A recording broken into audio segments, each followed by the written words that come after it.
What's up, guys? Welcome to Daily Dose of Reddit. This is your host, Zach, and today's subreddit is r/EntitledParents. This story's called Two Tales of My Entitled Aunt from My Childhood. Hey, my lovelies. So my mom was borrowing my laptop and saw the story that I posted here about my entitled aunt and cousin. I forgot to log out, and she told me a few more stories about entitled aunt, some of them that I was too young at the time to remember, that I could post on here for y'all to read. No better way to relax than putting on a share playlist and writing about entitled people. A quick bit of context. I don't really have that many good memories of my father. He ran out on us when I was 6, and excluding a couple of instances where he's contacted myself or my mom for money, another story for another day, he hasn't attempted to reach out to us since. Now, any good memories that I have of my father have almost always been linked to a bad memory of an entitled aunt. If that made any sense at all. I'm exhausted. And the first story is a great example of this. Story 1. Entitled aunt smacks me and mocks me for doing nothing wrong. When I was about 4, my mom got a new job in a supermarket about half an hour away from where we lived. She was also doing a hospitality course at the local college, so I spent most days either in daycare or with my dad. He would usually just sit me down in front of the TV or a box of toys whilst he did his own thing, but sometimes he'd actually want to spend quality time with me. My favorite thing to do on these days was to get my coloring pens and give him tattoos on his arms whilst we played I Spy or some other game. It seems stupid, but it's one of the memories I hold on to because he genuinely seemed content to be in my company. So one day we were sat on the sofa and I was drawing the usual tattoos, rainbows, animals, mermaids, etc., when entitled aunt decided to drop by for a visit. At this point, my dad had kind of nodded off. He was a light sleeper, so if I'd left the sofa, he would have woken up. And I continued drawing, happy to listen to the Disney songs in the background. Then it happened. I was dragged off the sofa by my arm and smacked on the hand and the back of my leg.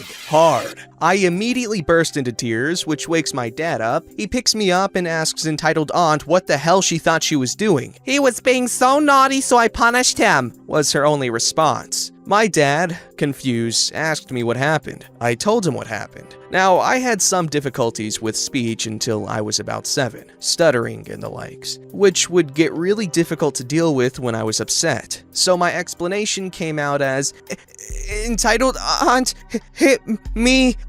I not bad," which entitled aunt was all too happy to mock me for. "Honestly," Dad's name, "you let him get away with everything. No wonder he can't talk like a normal child. You're terrified of making him cry." I can't really remember the rest of the conversation, and some of the stuff was paraphrased because I was, 4 years old and my mom was out, so she didn't see it take place. My mom came home later that night, and I was still pretty upset about what happened, so I cried to her about my entitled aunt. My mom was pissed. She and entitled aunt had a massive argument and didn't speak for months. Mom was also pissed at Dad for not freaking out at her in the first place. He just stood there and let the psychotic bench berate his 4-year-old son. After that, I stopped giving my dad tattoos because I was afraid of getting smacked and yelled at again. Story 2. Boys can't play with dolls. This happened when I was around 6-ish at the time of the story, so I remember a lot more than the previous story, as I was a little bit older, but my mom filled me in on some of the parts that I didn't witness or are a little blurry. So I'd always played with dolls as a child. My mom encouraged it as she believes that letting little boys play with dolls helps them grow up to be good fathers. Not true in all cases, but it's a cute thought. Entitled cousin was around 1 or 2-ish when this took place, and I hadn't seen her since she was a few months old. I was super excited and started clearing out some of my old toys for her to play with. Barbies, cars, action figures, etc. Nothing with small parts, for obvious safety reasons. I did this a lot when new family members were coming to visit, as I had a group of toys that I played with all the time, and others that I didn't, so it made sense to me to give those toys to someone who would play with them. The day came came and entitled aunt showed up with entitled cousin. I was really excited to see her. Now honestly, entitled cousin was a pretty decent kid until she hit like 4 or 5, so she was thrilled when I took her hand and led her to my room to see all the toys that I had laid out for her. She immediately toddled over to the box, took out a couple of monster trucks, and started playing with them, giggling when I pressed the buttons that made them light up and play music. My mom and entitled aunt came through and everything seemed to be going fine until I decided to go and play by myself for a little bit. I walked over to my doll's crib, I called her Violet, and lifted her out to feed her, and that's when entitled aunt started staring. I didn't hear this conversation as I was too busy playing, but my mom was more than happy to fill me in on the details. What's he doing? Oh, he's looking after his baby. He loves her. Who got him it? Me. I got it for him for his birthday. He always loved playing with the dolls at Ellie's house. My older cousin on my mom's side. She's really cool and we still hang out when we have free time. I figured I'd get him one of his own. You do realize he's a boy, right? He's supposed to play with boys' toys. He's a little kid. If he wants to play with a doll, it's no big deal. If I had a son, he'd be playing with normal toys. I'd want him to grow up to be a real man. I am a real man, entitled aunt. I just can't help looking better in a dress than you. Look, entitled cousin plays with cars. Does that make her less of a girl? No, but... Exactly. Let the kids play with whatever toys they want. It isn't hurting anyone. Entitled aunt huffed at this and dropped the subject. The rest of the day was pretty uneventful until entitled aunt was getting ready to leave. Fabulous little queen? I know I could write OP, but this biatch knew I was fabulous. Yeah, entitled aunt? Are you a boy or a girl? I'm a boy. So don't you think you should be playing with these? Gestures to the box of cars and action figures. Instead of this? She gestured towards Violet. I do like them, entitled aunt, but I like Violet too. She's my baby. You're a boy. Boys don't play with dollies, do they? But entitled aunt takes Violet out of my hands and looks at her. She's holding her with one leg, which upsets me as my mom had showed me how to hold a baby safely, and me being a child, I was horrified. Entitled aunt, stop! You're gonna hurt her! It's a doll, son. It can't feel anything. Now how about we give this to entitled cousin? She'll love it. Note, entitled cousin doesn't care about the doll because she doesn't make noises and have flashing lights like the monster trucks. I start crying at this point. Entitled aunt wants to take my baby away, and as a 6-year-old, it's devastating. My mom rushes in and snatches the doll out of entitled aunt's hands and gives her to me. What are you playing at? He's a boy! Boys aren't supposed to play with dolls! Entitled cousin is more suited to play with dolls than him! He's given entitled cousin a bunch of toys that he doesn't play with anymore! He's not giving away the toys he does play with because you want him to! He's gonna turn out gay! You do know that, right? Well played, entitled aunt, well played! And? Do you really want one of those as a child? Honestly, I don't care what he wants to be. If he's gay, straight, bi, whatever, I don't care because he's my child and I love him. Nice to see how you'd feel about entitled cousin if she came out to you, though. Entitled cousin really wants the doll. She loves dollies. Entitled cousin is sat on the floor playing with a monster truck and chewing a toy dinosaur. She couldn't give a shit about the doll right now. She hasn't even acknowledged the doll. Entitled aunt sulked. She tried a couple more arguments but gave up when she realized that my mom wasn't going to back down from this. She grabbed entitled cousin and left, and my mom reminded me that I could play with any toys that I wanted and not listen to entitled aunt. Thanks, Mom. You're the best. Anyways, those are 2 stories about my entitled aunt from my childhood. I have loads more stories about her, like when she berated me for choosing a purple cast when I broke my arm, letting entitled cousin ruin my school project, or the meltdown she had when she found out I was gay, and a drag queen. 2 separate but equally amusing stories. I'll probably post them all here when I need to vent, but that's it for today. Thank you all for reading, and I hope y'all are having a fabulous day. This story's called Inject My Son with Orange Juice. I'm currently working as a professional mental health nurse. This incident took place back when I was a student nurse and was posted in the pediatric ward. We had a boy in the general ward who had been admitted with a case of viral fever, I think. By the time I started my posting, he had been there for about 3 to 4 days. As soon as I entered the ward, the entitled mother hounded me. Excuse me, I have been saying the same thing over and over again, but you people just don't listen, do you? Well, hello, ma'am. I'm sorry, what seems to be the problem here? This is my first day here, and I don't really know. Well then, why are you here if you don't know anything? Go back and send someone who's not as stupid as you. Though I highly doubt anyone in this hospital really has a brain. I apologize again, ma'am, but if you could just tell me what's wrong, then I might be able to sort it out. Well, I've been telling your people for the past few days that my son doesn't like apple juice. He likes orange juice and you should give him that. But nobody's listening to me. He's still getting apple juice, and even that is of really bad quality.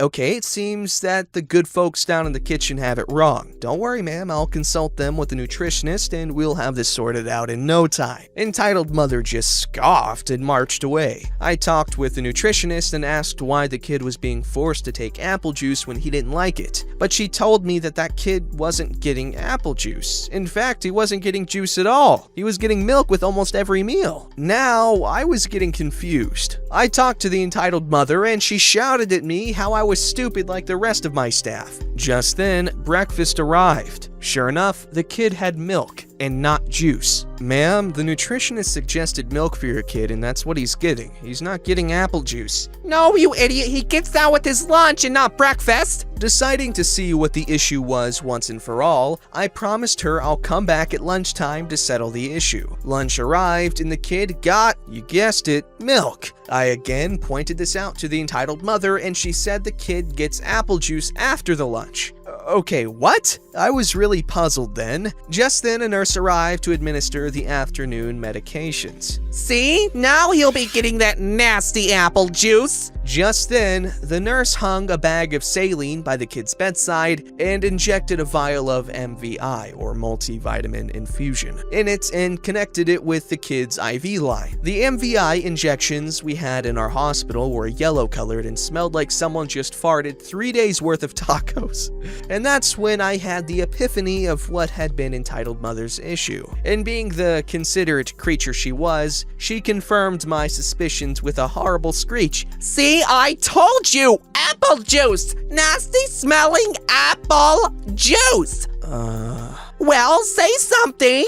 Ma'am, that's not apple juice. It's an injection. Don't you dare lie to me! Everybody else has been saying the same thing, but I know the truth. You people have orange juice. I've seen it! Give my son that. Put orange juice in that bag. All subsequent attempts to explain to her failed. She screamed loudly and disturbed other patients as well. The attending physician heard all the commotion and came to see what the matter was. He also tried to explain that her son was, in fact, being given an injection, but she refused to believe that we weren't injecting her son with apple juice and that juice couldn't be given intravenously. Fine. If this is apple juice, then I suppose you wouldn't mind a taste. And with that, the awesome doc disconnected the IV line, poured some of that nasty apple juice in a cup, and shoved it under entitled mother's nose, who promptly gagged. Oh, please, have some juice and we'll give your son different one. You'll like it, I promise. Naturally, entitled mother refused. She never asked for orange juice again, but I heard from other patients that the entitled mother had been blabbering about suing us for injecting her son with bad quality apple juice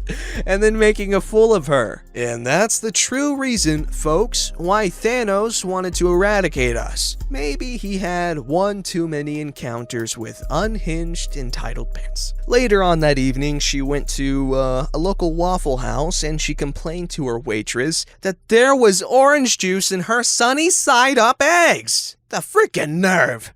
This story's called Crazy Horse Mother Gives Me a Nice Big Bruise. Wasn't sure whether to post this in our station St. Parents or Entitled Parents. This is just a quick story from when I was 9 years old. I went on a horse riding trek with my former best friend and her mother. The mother spent the whole hour lecturing and quizzing us on facts about horses. We got back to the stables where we dismounted. Now me, being a 4'6" child on a 6-foot horse, I'm assuming that they mean feet, not inches, it slid off slowly so I wouldn't fall off. This was apparently a big no-no, as my friend's mother then proceeded to scream at me and then grab me by my back and pull at my shirt and skin to show me how it feels to be abused by a careless rider and to share the pain that the horse felt. By the time my mom picked me up, I was crying, but I refused to tell her what was wrong, as my friend's mother had told me that if I told my mother, I was continuing my bad behavior and proving myself to be a horrid little girl. My best friend agreed with her and told me that she was disappointed in me. I ended up having a pretty bruised back and told my mother I had fallen off, and that's the reason I was crying. It was only when we moved away that I realized what she did was wrong, and then I told my mother the truth. What the hell is wrong with people? Okay, no one at all is to blame other than the freaking mother. Okay, she is putting a child on a horse to ride. She is responsible for teaching that child how to mount and dismount the horse, because if she does something wrong, it's not because she's doing it on purpose, it's because she doesn't know that it's wrong. And there's no point in disciplining them because they don't know it's wrong and you didn't tell them, and it's your fault. It is your fault, and you should have been manhandled or entitled mother handled like you did to the innocent child that was just trying to get off the horse without getting hurt, which you proceeded to do to them anyways. Horrible person, prison, whatever. Don't forget to like, subscribe, and hit that bell to never miss an episode.